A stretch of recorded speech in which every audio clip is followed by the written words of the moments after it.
Hi, welcome to my YouTube channel. මං හිතන්නේ මම මේ සෑහෙන දවසකින් vlog එකක් දාන්නේ. ඇත්තටම ඒකට හේතු ගොඩක් තිබුණා. මොකද කියනවා නම් මං හරීම mood එක අවුලින් තමයි පොගේ දවස් ටිකකින් හිටියේ. අවුලින් කියන්නේ මට වෙච්ච මුකුත් නරක සිද්ධියක්වත් එහෙම මුකුත් නිසාමත් නෙවෙයි. හැබැයි මට කිසිම දෙයක් කරන්න හිතෙන්නේ නැති කාල සීමාවක් තමයි පහ වුණේ. ඉතින් මට අතරම vlog එක edit කරන්නවත් voice කරන්නවත් කිසිම mood එකක් තිබ්බේ නැහැ. මං ඔහේ පිස්සෙක් වගේ හිටියා. ඉතින් මට හිතුණා මේ candy vlog එක edit කරන්න ඕනේ කියලා. අතරම මේක ලොකු plan එකක් නැතුව එකපාරටම හිතිලා. එකපාරටම මේ ටිකක් මාසෙක විතර වගේ plan එකක් තිබිලා ගිය ගමනක්. ලොකු එහෙම මුකුත් නැහැ. මොකද මම මේ ගමන ගියේ තනියම. මට සෝලෝ ට්‍රිප් එකක් යන්න ඕනේ කියලා පුදුම උණක් තිබ්බා. ඉතින් ඒ නිසා මං හිතුවා ඒකට හොඳම තැන තමයි කැන්ඩි කියලා. මොකද මං නුවරට මාර ආසයි. නුවර vibe එකට නුවර නුවර කියන හරිම ප්‍රේමණීය නගරයක් කියලා මිනිස්සු කියනවා. ඒ හේතුව නිසාද එහෙම නැත්නම් මං මගේ ජීවිතය ආපස්සට ගිහිල්ලා බලනකොට මම නුවරට ආස වුණේ එකම එක දවසක එකම එක හේතුවක් නිසා. හැබැයි එදා මිට අවුරුදු 3කට විතර කලින් මම එදා නුවර යනකොට හිටපු මම නෙවෙයි අද නුවර යනකොට ඉන්න මම සම්පූර්ණයෙන් වෙනස්. ඒකට හේතුව මම හිතන්නේ එදා මම නුවර යනකොට මම නුවර යන්නවත් දන්නේ නැහැ.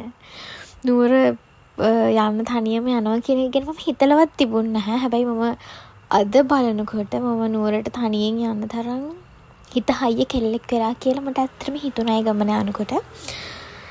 කාලේ හැමදේම වෙනස් කරනවා. ජීවිතේට පාඩම් කියලා දෙනවා.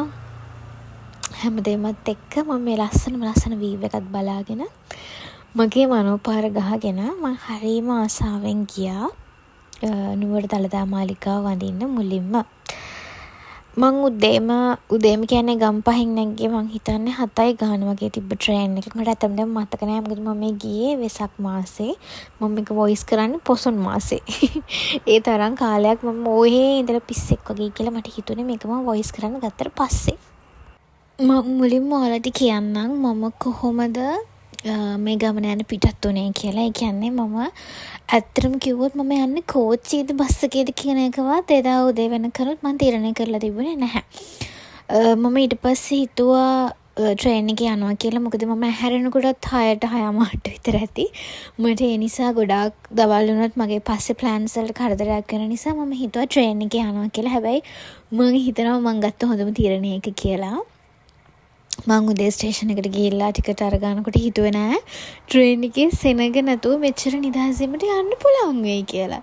පුණ වාසනාවක්ද මන්ද ළමයි. මම යනකොට ඇත්තටම ට්‍රේන් එකේ සෙනග නැහැ. ඉතින් මං හරිම නිදහසේ මනෝපාරක් ගහගෙන නුවරින් බැස්සා.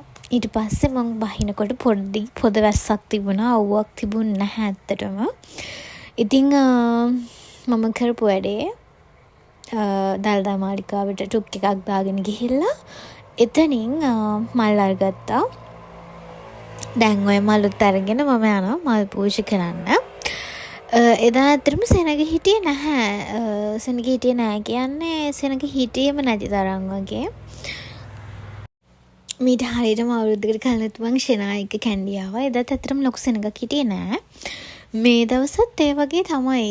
නුවර කියන්නේ සාමාන්‍යයෙන් ඉතින් සෙනග ගොඩාක් ගැවසෙන තැනක් නේ. හැබැයි මං එදා ගිය දේවල් නිසා දන්නේ නැහැ. ඇත්තටම සෙනග හරිම අඩුයි. මං ඊට පස්සේ නිදහසේ ඇත්තටම පැයකමාරක් විතර දළදා මාලිගාව හිටියා. මොකද මට එහෙම ඉන්න හම්බ වෙලාම නැහැ.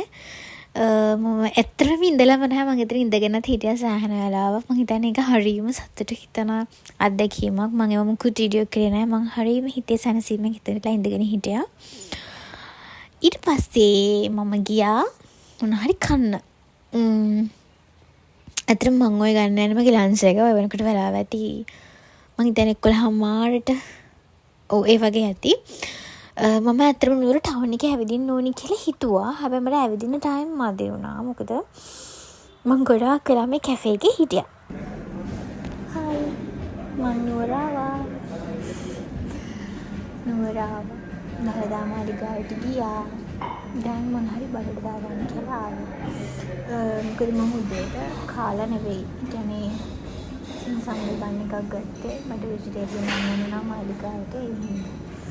ඉතින් දැන් මෙතනින් ටවුන් එකෙන් යන්න කලින් මම මොනාරි කාලා යන්න ඕනේ. නැත්තම් මේ අර බඩගිනේ ටවුන් එකේ චුටි රවුමක් ගන්න තැයි එකක් තියෙනවා. ටයිම් එකත් එක්ක බලලා අපි මම ගහමු. මම ආසේ කැනි ටවුන් එකේ හැදෙන්නවා. මොකද හරිම වෙනස් ලස්සන තැන් ටිකක් මෙහි තියෙනවා. එහෙම තමයි. මම ඉන්නේ මම ඔය කරපු කෑම කනකම්. අද හරිම අනේවද මම එළියට බහින දවස්වල අවුලක්ද කියලා. මම නුවරගේ දවස් දෙකේ තේ හැටි නුවර නෙවෙයි ගාල්ලේ දවස් දෙකේ තේ හැටි අවුවක් තිබ්බ නෑ. අදත් ඒ වගේම තමයි ස්ටේෂන් එකකින් බහිනකොට නම් පොඩි වැස්සක් තිබ්බා. හැලෙන් ආයිත් මේක සාදරන්න කොයි වගේද කොහමද කියලා ඒක චුදලක් නෑ. මාලිගාවෙන් වැඩි දුරක් නැහැ. මම පයින් ආව මෙතනට. මම ප්ලෑන් කරගෙන ආවෙත් නෑ මේ තැන් වලට යන්න කියලා. මොකද මම තනියම ආව නිසා මට එහෙම තනියම ආගෙන යන්න තරම් වෙලාවක් නැහැ. ඒ නිසා මම හිතාගත්ත රැන්ඩම්ලි කොහෙන් හරි කනවා කියලා. මෙතන හම්බුණා මට හොඳයි. බලමු අපි කෑම හොඳයි කියලා මීට එකන රසයි. බලන්න මොනවද ඒකේ ෆිල්ම් එකක් දෙන්න.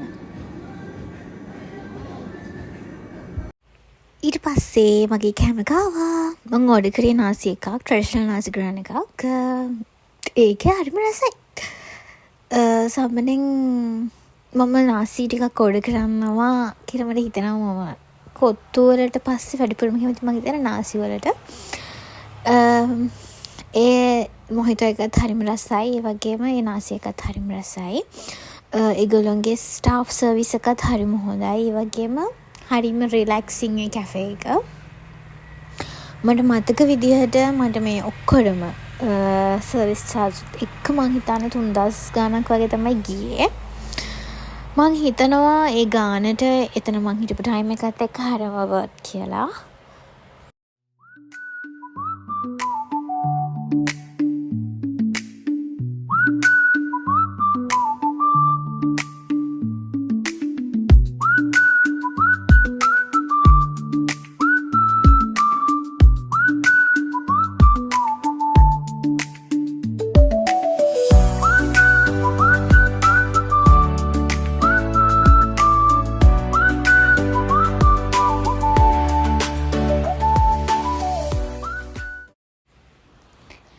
ඊළඟට මම පොඩි රවුමක් දැම්මා. පොඩි රවුමක් කියලා කියන්නේ අතරම මම බස් ස්ටෑන්ඩ් එකට යන පාර දිගේ පොඩ්ඩක් ඇවිද ආවා. බල මට මොකුත් ගන්න තරම් එහෙම ස්පෙෂල් දෙයක් හම්බුන්නේ නැහැ. ඊට පස්සේ මම නැග්ගා මහකන්ද බස් එකට. මම දැන් මේ යන්නේ පෙරාදෙණිය යුනිවර්සිටි එකට.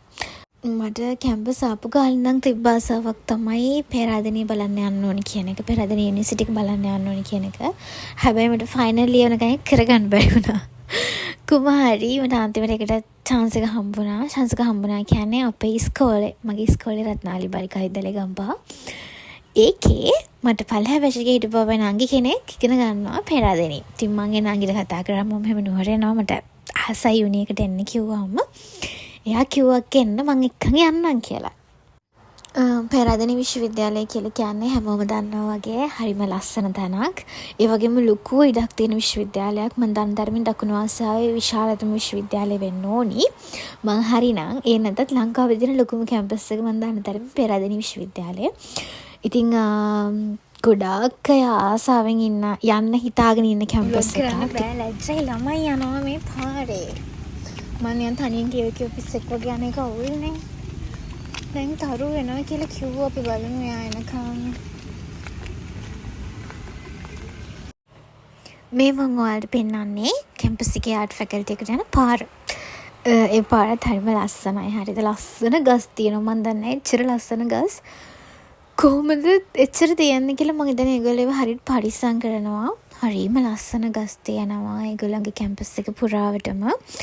ඔය වෙද්දි මට තරුව නංගිව හම්බ වෙලා. ඇත්තටම තරුව හම්බෙන එකේ වීඩියෝ එකක්වත් මට ගන්න බැරි වුණා. මම ඒ තරම් අවසිහින් හිටියේ.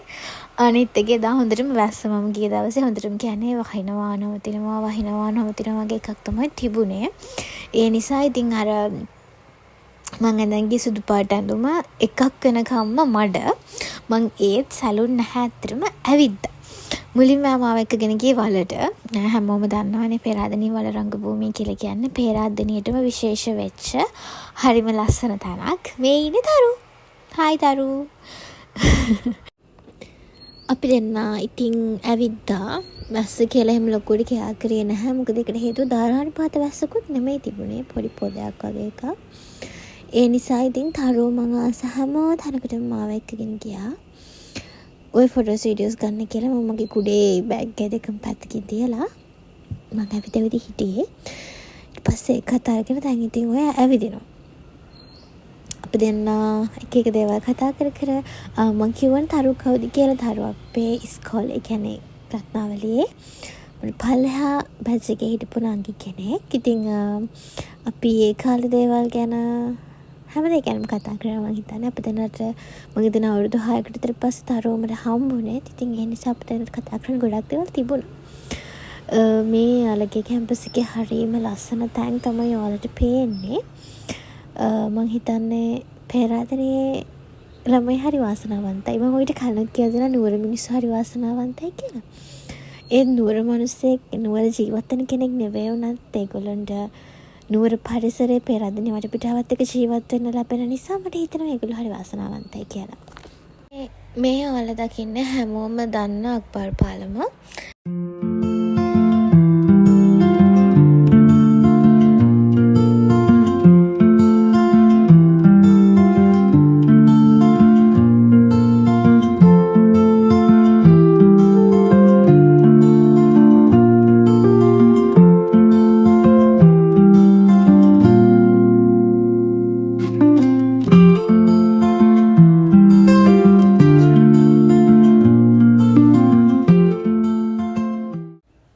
කැම්පස් එකේ ලස්සනම තැන් මම හිතන්නේ කැම්පස් එකේ ගොඩාක් තැන් අපිට පෙන්වනවා. ඔයා දාන හැම ලස්සන තැනක්ම වගේ. ඊට පස්සේ අපි දෙන්නා ගියා ජූස් එකක් බොන්න. ජූස් එක බීලා මම ගෙදර යන්න පිටත් වුණා.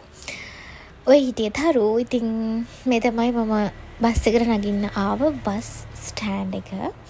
ඊට පස්සේ මම බස් එකට නැගලා බස් එකට නැගලා මට තව බස් එකක් ගන්න තිබුණා